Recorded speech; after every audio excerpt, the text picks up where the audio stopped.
Hey guys, we are going to record a class here together for those of you that are doing the online learning program. So today's class is with principles and practices. It is October 16 and 2020. And so today we're talking about what do you do when you get to the mission field and that first week, that first 24 hours. What do you do? What should be your mindset going into those first few days, weeks, months on the mission field? And for that matter, what should be your mindset when you're doing anything new? Traveling or starting a new job, maybe? There's some mindsets that will help you have an advantage in connecting with people and being successful at what you're doing. And we're going to talk about that today. So I'm going to put you the camera angle over here from the side so that we can see a little bit more of our classroom, a few of our students, and sit down over here and we're going to talk about this together. Hopefully, that hum, you're probably not going to be able to hear me. So let's put you over here on this side. I'm going to put you right here. So we're going to be very intimate with this particular class. Okay, so you see Dami all the way from Nigeria, James all the way from again as far as Nigeria, as far as I think. And then we got Selena and we got Charmaine, Oak Cliff girls. Where are you from, Charmaine? Fort Worth. So we got a good group here, and we're talking about what to do in the first few months that you're on the field or doing something new. And really, these guys are going to be putting this into practice very quickly because they're going to be headed to field school. And anytime we start new things, it's good to have our mindset. So the first thing we've already talked about was the mindset of introduction. And what that basically means is that the first couple of days, maybe weeks, that you start a new job or if you go to the mission field, your mindset is one of introduction. So number one, that first mindset is introduction. And what do you do when you're introducing yourself? Well, the first thing is that you're present. And it's difficult because when you've traveled a long way, or let's say you moved your family cross country, it's really hard to be present and to be your best self. And it's that moment when you're meeting all these new people. So it's this real tough sort of week or two in which a lot of energy is going to be demanded from you. But if you can do it, it is going to pay off dividends far greater than if you miss it. So in the beginning of your field school, you're looking to take time and wander around. I know it sounds like counterintuitive, and it may even look to some people like you're not doing anything. Maybe you're skipping your job. But as long as your director knows what your goal is, it's important for you to just wander around. Why? The reason is because you will be able to meet people and connect and have conversations that aren't going to happen just in the regular flow of your day. You have to aggressively, intentionally meet people.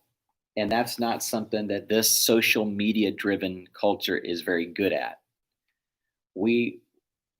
To actually plan, to not have a plan and just go and be somewhere where I'm going to be surrounded by people and maybe meet a few people is a kind of difficult thing to fathom. But that's what you're doing, especially if you're in a little town like we just got off the phone with Marek. He's from a town of 8,000 in Poland. Now, a great way to connect there is to go down to the park, bring a soccer ball, juggle, or bring some Waits. Have some handy snacks to pass out. Have some snack. I don't know about that. Some moms and dads like, what are you giving my daughter?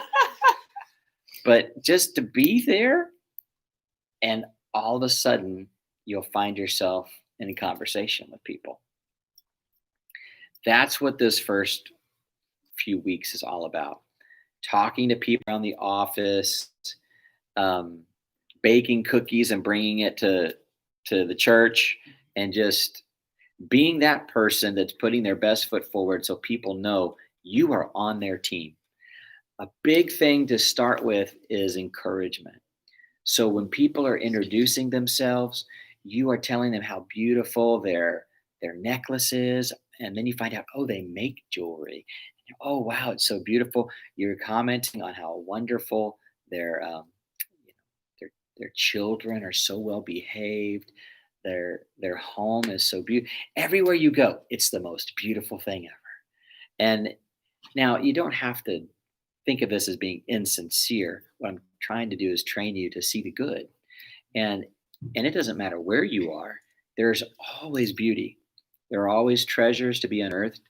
And so that's our goal in that first few weeks. We're not there to criticize. We're not there to say, man, this is nothing like my house. Or people don't talk to each other the way they talk to each other here. Or the weather here is horrible. Anybody can be a critic. Okay, that's lazy. What we want to do is encourage, introduce ourselves, and find the treasures, find the good that's here in this culture. Number two, the second mental process that we're going to start to do after we've been there for a week or two, and we kind of understand, things a little more. Number two is called understanding. Understanding written rules that go on in every culture. They go on with every person has their unwritten rules, and every culture has their unwritten rules. And sociologists call these things social mores, M-O-R-E-S, mores. They're the things that are underneath that no one would really say, but everybody knows is true. Okay. Something like, what would be a good social more? One of the things that we dealt with, let me see here. A social more is an acceptable behavior within a culture that isn't obvious to newcomers. Like sarcasm? Sarcasm. Very good. So let's say you're going to Northern Ireland, the most sarcastic people on the planet. Okay. And I say that as someone with some Irish in them. My first time in Northern Ireland, I overslept because I was jet lagged. And the pastor had to knock on my door and get me out of bed. Oh, wow. And I hadn't been jet lagged that much in my life. I was completely gone. I would have slept for another 10 hours. Oh, wow. But he knocked on the door and he woke me up, and they're extremely generous. And he's like, no problem, Brian, get ready. We'll meet you downstairs for the car. And so I get ready. I rush. I'm so flustered. I get into the car. Wouldn't you know, they start in on me. So, Brian, how's that pillow? You must have really liked that pillow, eh, Brian? You don't have pillows there in America because you slept really good on that pillow. Oh, wow. On and on and on. The whole week was about how Brian can sleep through typhoons. And oh, wow. You're like Jesus, Brian. You can sleep through the storms. On and on and on. Now, thank God I had a little bit of understanding about these people because there were other folks in my group who were offended. Oh, wow. But they didn't understand the social more here is that if we love you, we're going to tease you. Okay. And that's just how they operate. And so when you're in a new culture, there's all kinds of these things going on. Some of the cultures you'll be in are called honor. cultures. Did you guys talk about honor cultures with Pastor Nikki? Yeah, we Yes. have. The cold and the Yeah. warm. Mhm. So your warm cultures, not necessarily as much this, but the cold cultures, there's this. Well, I guess it's in both. But your honor culture, they won't say anything to your face Mhm. that's negative, but they'll be thinking it. Mm. And they'll give you certain cues that if you were in the culture, you would know they're not. It's a cue that I Mhm. feel like I need to leave. I'm busy. That's kind of the nice way of saying, oh, look at the time. I need to go on to something else. Mhm. And if you're not from this culture, You would know. you don't maybe even wear wristwatch in your village of this small little place in Uruguay, right? And so you don't know why I'm looking at my wrist, Yeah. but I'm looking at my wrist and I'm putting my hands in my pockets. I'm kind of turning away from you, Yes. but you stay right in my personal space, and you continue this conversation. But now I think it's this. You're not getting the social more.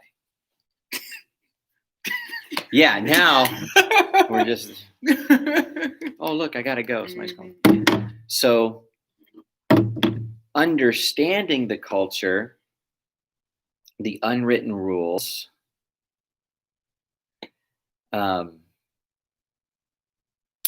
we have a missionary in the Philippines. And in the Philippines, it's an honor culture. The the missionaries were Americans, and they had this wonderful, wonderful Filipino woman who was helping them. It's very typical for to hire people, even Filipinos, to do different chores, and it's funny because the maid working in the missionary's home has her own maid working in her home, and it's kind of on down the line. Like everybody sort of hires each other to cook or to clean or to do certain things. So anyway, the woman that's doing the laundry for this missionary family um, had um, had a problem with the way the setup was, the machine, the soap, like things weren't the way that she's used to. But she couldn't say it to the missionary host. So the missionary host, the woman was saying to her, "Are you okay? You seem flustered. Do you know how to use this stuff?" And the Filipino woman was like, "Oh yes, yes, that's everything's okay," because it in that culture, everything is always okay. For the maid to say that it wasn't okay would be a dishonor. She would be dishonoring her boss, Wow. and so she wouldn't say it's not okay, but it obviously wasn't okay. And so the missionary woman, she pressed the maid and said, "I can tell it's not okay. What's going on?" And he got flustered Wow. and a little bit, there's emotion involved now. And the Filipino woman realized, oh my God, I've offended her. And she just runs out of the house. So, and tells her whole family, who tells all the other families. And now there's this huge drama Jeez. over laundry soap because there was this misunderstanding of how to communicate the problem. And those things you just don't understand until you've been there a while. And it's easy for me to get offended by the Irish guys being sarcastic and teasing me the whole time. It's easy to accidentally offend someone in another culture. And those are things that you're going to be walking through for months, years, as someone who is a new person in a new country. It's just the way it is. Dami, have you experienced that here in the States? Yes. Do you have any stories for us? Any examples? I'll put you on the Yes. spot. I was with a couple of friends just hanging out. And I wanted to tell this guy I love you. Then I said, trying to point to him, I pointed my longest finger here. I said, I love you. Then that was like a bad word in America. He's talking about this finger right here. Yeah, this finger. And I was pointing to him, like everyone was sitting down. I was like, I'm so sorry. Did they They laugh? corrected me. Or they corrected Yeah, you they're and they very said, kind. "Oh, don't do that." That's a perfect Wow. example. So Dami was moving from the introduction phase to the understanding phase, and it happened in process. So one of the keys to this phase, and the people here at CFNI, we have the highest concentration of international students are on this campus in the entire country. Our percentage of international students was almost 45%. So we know what it is to have a melting pot of culture. And the ones who do the best, who come from another country here to America, the ones who do the best are the ones who can laugh at themselves and just laugh and say, "Oh, I'm so sorry. I'm so sorry." And move on. Don't be ashamed. Don't carry that as a guilt. But hey, I made a mistake. It's kind of funny. Move on. The ones who can laugh at themselves, who don't hold it over their head, but just move on, those are the students who really thrive here on campus. Um, so I always tell our internationals, laugh at yourself. If you haven't laughed at yourself today, then you're taking things too seriously because you have definitely made mistakes. It would be nice if when you entered into a new culture that someone just showed up at your door and gave you a list and said, "Here you go. Here are all of the cultural things that you need to know that are going to offend people. And these are the things they're going to do that are going to offend you. And here's how things work here."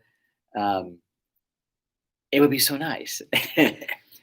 But the problem is, no one even knows that that list exists in the culture that you're in because that's all they know. There are some cultures, when you travel to certain islands in the Mediterranean, things are very slow. Okay? And if you want to register a vehicle, you may, if you're American, I drive to my local Department of Motor Vehicles and I know I'm going to be waiting in line for hours.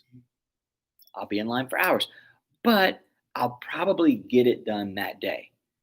Maybe I'm missing some paperwork, so I'll run home and come back, but I'll probably get what I need done that day, or at least a lot of it, and I'll get the rest of it done the next day. Okay.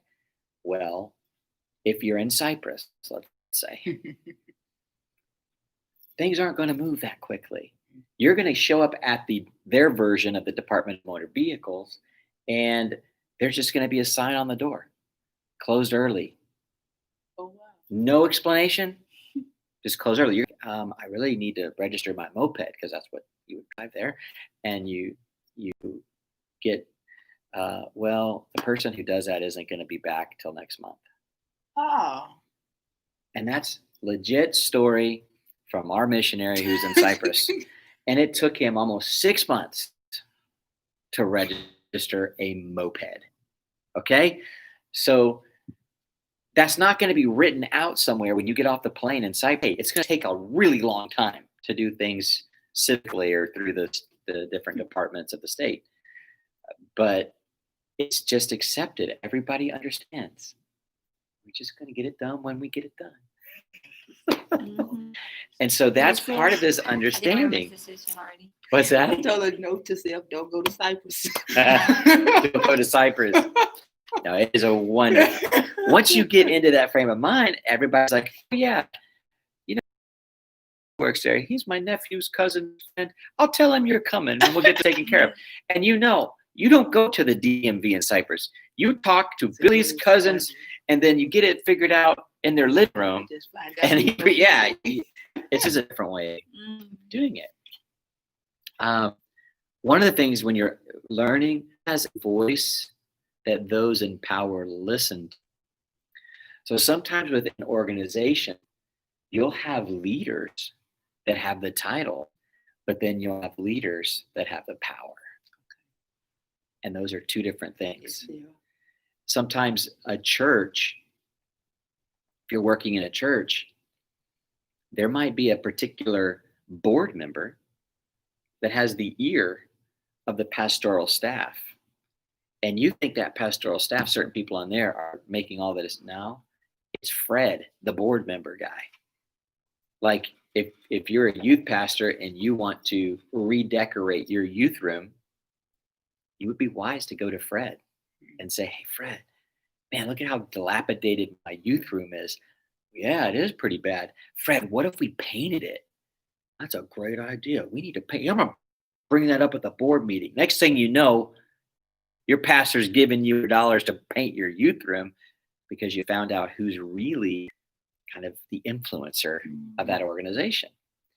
And if you had just went straight to your pastor, he may have said, maybe in another 6 months, we'll put some money aside and maybe get a budget together and maybe this will happen, blah, blah, blah, blah, blah. But you got to figure out who's the ones that have the influence, who has the voice.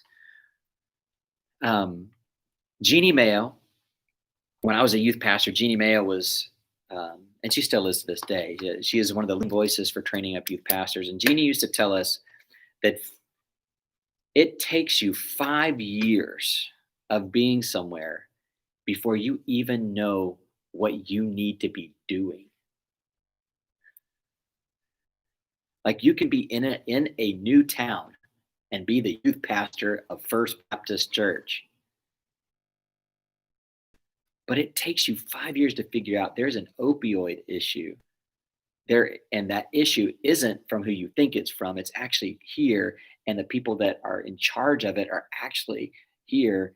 And that issue is really what's causing the divorce rate to be so high in this town is really, and there's so much going on under the layers that it takes you years times before you really understand position. You're going there to serve and just to learn, kind of figure this out. There was so that's understanding. The third one is assessment, and you will come into assessment and identification of the need.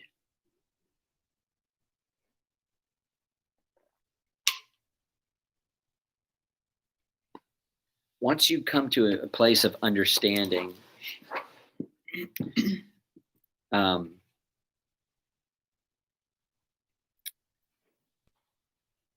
you're going to be able to, sorry about that pause. I just kind of actually was thinking of a situation in Boston where I thought I knew the situation, and Lord, I did not know the situation. But then you will understand the real need that's going on and how to deal with it.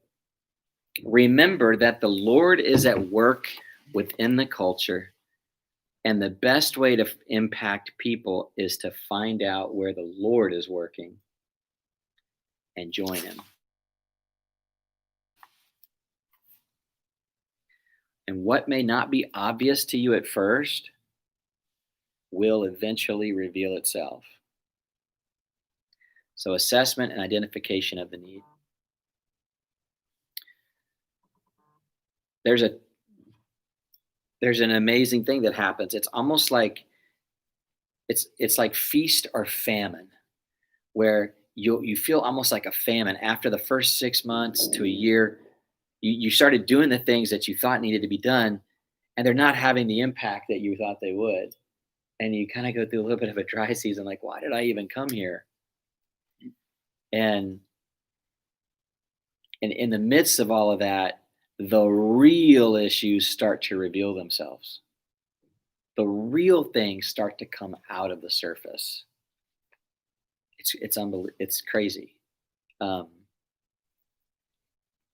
For instance, I don't know if you are familiar with the scandals that have rocked the Catholic Church back in the 80s and 90s, and even in the 2000s. But there was a lot of inappropriate things that were happening to children, and there were priests that would molest children, and then the church would find out about it, And instead of removing that priest altogether, they would just move him to a different parish after going through some type of rehabilitation program. But a lot of times it would repeat. And so there have been unbelievable lawsuits and damages being paid out from the Catholic Church to the point of millions and millions and millions of dollars, archdioceses losing their jobs. So that's the backdrop of my first years in Boston. In 97, we moved to Boston, and we had a apartment right in the center of Dorchester, the most kind of roughest area around. And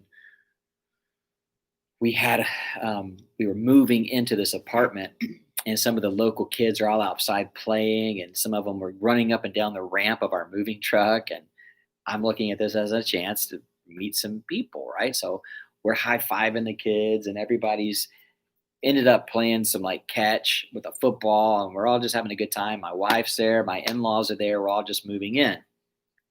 Well, one of the little boys lived in the house right next to us. So this is our neighbor. And so we were like, oh, his name was TJ. And TJ, if you ever get to watch this, I love you, bro. I miss you. So TJ's hanging out with us. And at the end of the day, my wife's parents brought back pizzas, typical moving day where you just work all day and you're so tired, you just lay on the floor of your new apartment and you all eat pizza and drink Dr. Pepper. And so that's what we were doing. And TJ, he's just a bold kid. He just came in and he's sitting in my living room with us and all these kids, and we're eating all of us are just eating pizza. And so I'm thinking, I'm like the pastor of the year. I'm already meeting all the kids. We're already hanging out. We're already doing pizza. This is the best. And all of the people are having fun. And then people start to leave. And it ends up being my wife and I and TJ. And TJ is just kind of helping us clean up a little bit when I hear boom, boom, boom on my door. Like louder than it would be if you were just a neighbor saying hi, right? Wow. I'm like the police about to kick my door in. And so I go and I open the door a little bit, and it is a woman who is in tears and going, she is so upset. And she had some very flowery language for me. Oh, wow. Because I had her kid in my apartment. Oh, wow. And she just tore us up, F-bombing us. And my wife and I were like devastated. Just, oh my God, we just destroyed our relationship with our neighbor. She took TJ, swore he would never come to this church again. He would never be, because the church was actually in the building. Our apartment was right above it. He will never come into this building again. And she's going to let everybody know that we just take people's kids like this. Wow. And what kind of people are we? And I came from a small little town here in Texas, Arlington, and my wife, a small little town in PA. We didn't really know where she was coming from. To hang out with your pastor at the church was a good thing. Yeah. I was like, my parents wanted me to do that. But she was devastated. And then we didn't see him again for like a year. Oh, wow. Wouldn't let him over. We had events. We had kids camps. We did stuff outside on the street. We could close the street and have inflatables. Never come. I'd see him all the time walking around. And so about a year in, I don't know why, but people started setting off pipe bombs around our church. Just those big PVC pipes full of gunpowder and different things. And they were just blowing up our dumpster. It was all kinds of spiritual attacks going on. Wow. And so I come outside one day and there were 3 pipe bombs in our front yard that had been exploded. And I picked one up because I used to make these things when I was a kid, not like this big, but I made them. And sure enough, TJ's stepdad was across the fence and he was doing some kind of yard work. And he's like, is that one of those pipe bombs going off? And I said, yeah, I think they did it last night. He says, bring it over here. And I took in the pipe bomb. He holds a pipe bomb and just starts laughing. He goes, I remember making these when I was a kid. Oh, wow. We had put we'd put BBs in there. So when they blow up, they just blow through, and we'd put them inside of watermelons, and we'd do, stuff like that. And we start laughing because I'd done some things, and we started laughing and carrying on. Come to find out, we started this relationship. Come to find out, this stepfather was one of the young boys who had been molested by the priest in that area Wow.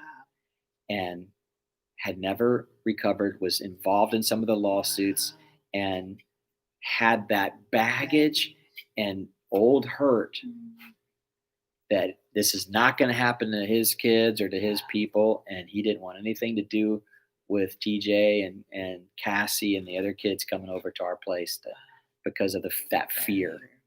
And I had no idea that was there. Wow. And how could I? How could you? And so when you